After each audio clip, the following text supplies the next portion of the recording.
For all of those Samsung Exynos fans, yeah, all three of you, something major is about to happen, and not just on phones.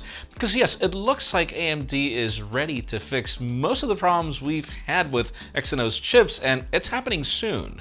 We might be getting some significant battery upgrades for the iPhone 13 series, finally, and we have an official sneak peek at the Huawei P50 Pro, but we're not sure about what's going on here.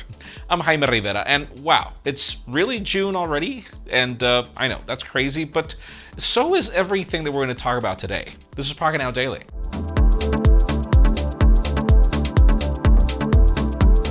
The official news today, as always, begin with deals, and don't forget you can skip them in the time codes.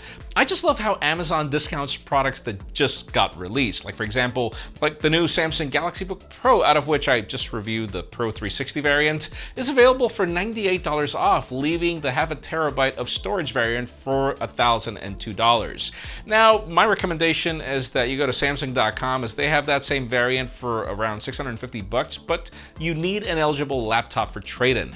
Now, going back to Amazon, if you're looking for a Mac, the M1 MacBook Air is available for $60 off, leaving the base model for $950. If you're looking for a good pair of headphones, Sony's XM4s, which I'm currently using to replace the AirPods Max, are available for $52 off, leaving them at $298. Now, if you're looking for earbuds, Sony's Mark IIIs are getting the same treatment, leaving those at $178. Finally, if you're looking for a new phone, Amazon still has the Galaxy S21 Plus for $200 off, leaving the base model for $799.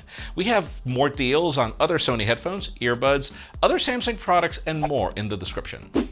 For the first time in a while, let's talk about Huawei, as the company just announced a ton of new things. They took the stage to announce the Huawei MatePad Pro, the Huawei Watch 3, which looks pretty awesome, and some important upgrades to Harmony OS. However, the thing that's getting the most headlines is that P50 Pro teaser, which is different. We got a 1-minute teaser from the company that actually confirms the design that was leaked recently. It seemed too weird to be true, but it's happening. I mean, Huawei introduced the stove with the Mate 20 Pro, and now we get a double stove with the P50. Yeah. You get a huge camera module on the left of the device, and apparently we'll be getting 5 different sensors. 3 on one of the stoves and 2 on the other ones, with a flash sitting in between. We didn't really get to see it from the front, but we're expecting a 6.6-inch display with the typical design that we've been getting with curves on the display and a dual punch hole. Now, the company didn't give us a launch date, as they're trying to figure out how to make this product available for you. We'll see what we get, as at this point, I mean, it looks awesome, but I don't see any Google Play services, so yeah. Now let's also talk about Samsung real quick, as well, let's focus on what they're going to be doing with foldables. We're getting closer to the company's Unpacked event in the fall, where we're expecting the Z Fold 3, the Z Flip 3, and probably the Galaxy S21 FE. Now, speaking of that Z Fold 3, we have a new report from Roland Quant that claims that Samsung has already been mass producing all the key components for the latest foldable flagship, pretty much meaning that we're on schedule for that fall launch. Now, the leak mentions that Samsung is taking a precautionary take on the Z Fold 3 by producing a limited amount of units initially, and tell me that is not the same thing that happened on the other 2 generations. Now, we haven't heard of the Z Flip 3, but we do hope that we are still on track with that one. We're expecting the Z Fold 3 to bring a 7.55-inch LTPO AMOLED display running at 120 Hz, and an under-display camera, and it should pack flagship specifications like the Snapdragon 888 5G, hopefully the Plus, and we should finally get S Pen support here. On the outer display, we'll still be getting a punch hole, and we can also expect pretty much the Galaxy S21 Plus's camera array at the back. That sounds fine, I guess. Let's hope we get to hear about the Z Flip 2. Or 3. I mean 2, as TOO. You get what I mean. Let's move on to Cupertino here as we got some updates about the iPhone 13 series and what we can expect. Starting with displays, according to a new report from the LX, Samsung Display has begun producing OLED panels for this iPhone 13 around the middle of May, and LG Display began production recently as well. Now, Samsung will reportedly be supplying 80 million OLED panels, while LG will handle an extra 30 million. The interesting part is that Samsung is apparently the sole supplier of those 120Hz LTPO displays we'll be getting on the Pros, while LG will be handling the LTPS displays for the other two models. Now, since we're on the topic of LTPO displays, let's move on to battery life. According to a Weibo post from Love to Dream, the iPhone 13 Pro Max will bring a 4352 mAh battery, which is a huge upgrade compared to the 3687 we got on the 12 Pro Max. Now, the 13 and 13 Pro will bring a 3095 mAh battery compared to the 2815 from last year. And finally, the 13 Mini will grow from a 2227 to a 2406 this year. I love Apple's numbers for milliamps, but anyways, earlier today we also got a new video from Jon Prosser where he confirmed this information and mentions that it's due to the fact that we're now getting 120 hertz, which takes a toll on the battery.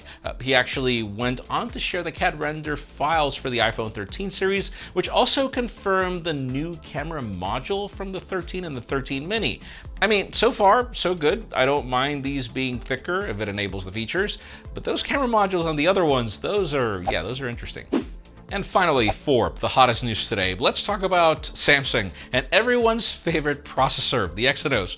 And don't look at me funny. I know you're wondering why this chip is the hottest news, but bear with me. I mean, earlier this year, the company announced that they were partnering with AMD to bring AMD graphics to Exynos chipsets for smartphones.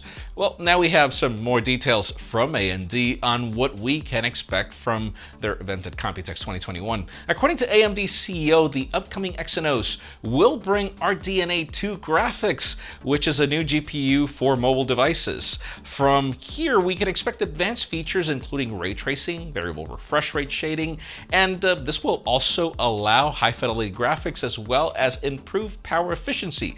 And yes, this GPU will be based on the technology that we get on the AMD 6000 series, which is, for those who didn't know, the one that powers the PS5 and the Xbox Series X and S. Dr. Su mentions that they partner with Samsung to accelerate graphics innovations in the mobile market, and they will be bringing custom graphics IP to their next mobile SoCs. So with this announcement, I think it's safe to say that we can expect a way better GPU than what we currently get with Exynos. I mean, if you think of it, it doesn't just lead to better performance, which Exynos chips were panned for, but this Exynos 2200 will apparently even power laptops. Oh yeah, that's the name of the chip, Exynos 2200, by the way. So anyways, can you imagine gaming on a phone with all that power?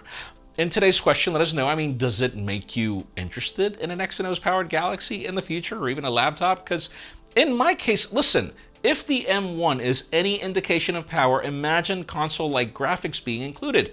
I'm crazy curious, and if you do the math, every single time that we get announcements like this, we get a phone with the chip on that same year. So I'm crazy excited, but let us know what you think in the comments down below. I'm actually even thinking more about laptops than phones, honestly.